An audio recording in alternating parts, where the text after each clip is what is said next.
आज्ञा नमस्कार। मु आशा करुच्ची समस्त भलरे थिबे। आज आम कथा हवा स्कूल रे केमिति रचना शिखा जाए। सबु स्कूल रे गोटे प्रकार रचना शिखा जाए। गाईर आत्मीय कहानी, गछर आत्मीय कहानी, दुब घासर आत्मीय कहानी, कुंभारर आत्मीय कहानी, माटी हांडीर आत्मीय कहानी। सार प्रथम जिते आमको रचना शिक्षा आरंभ कले प्रथम ब्लैकबोर्ड रे 1 नंबर लिखले। ऊपर हेडिंग लाइन देदेले गाईर आत्मीय कहानी। ता तले लिखले मु गोटे गाई। समस्ते खाता लिखले मु गोटे गाई। तापर लिखाला मो ना हेउची बौला। समस्ते लिखले मो ना हेउची बौला। आउ चेंज ना गोटे गाई ना गोटे बौला। आउ किए गाई ना लक्ष्मी दबनी। समस्ते लिखिदे बौला। मु गोटे गाई मो ना जितू। मु गोटे गाई मो ना आनंद। मु गोटे गाई मो ना विनोद। सेमिति नाई मु गोटे गाई मो ना बौला। सबु गाई ना बौला। आउ चेंज नाई। तापर लिखा हबो मोर 4टी गोड़ अच्छी। जदि तार गोटे गोड़ भांगी जाइथिबो। गाईर गोटे पेट अच्छी। गाईर गोटे लांज अच्छी। माछी बसिले लांज ओड़ाए। तापर लिखा हबो मोर 2टी कान अच्छी। मोर 2टी आखि अच्छी। मोर गोटे बाछुरी अच्छी। मो बाछुरी मोड़ क्षीर पिए। गाईर गोटे चीर अच्छी। मु कहली सार चीर माने कौन? सार कहले जो क्षीर दिए।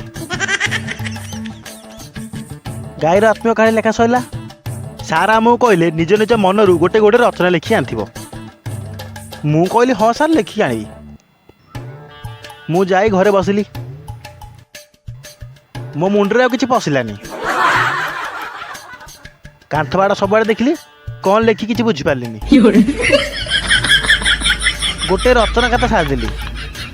गछर आत्मा कहानी मत आइलानी गार पकईदेली। टेबुल आत्मा कहानी कौन लिखी गार पकईदेली। मत किसी आसलानी ताऊ। शेषक मो मुंडे गोटे आइडिया आसला। मु कहली मो विषय गोटे लिखिदे काम सरला। मनीषर आत्मीय कहानी।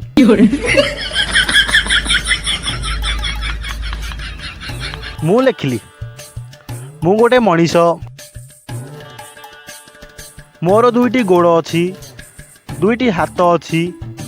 गोटे नाक अच्छी। 2टी कान अच्छी। मोर गोटे पेट अच्छी।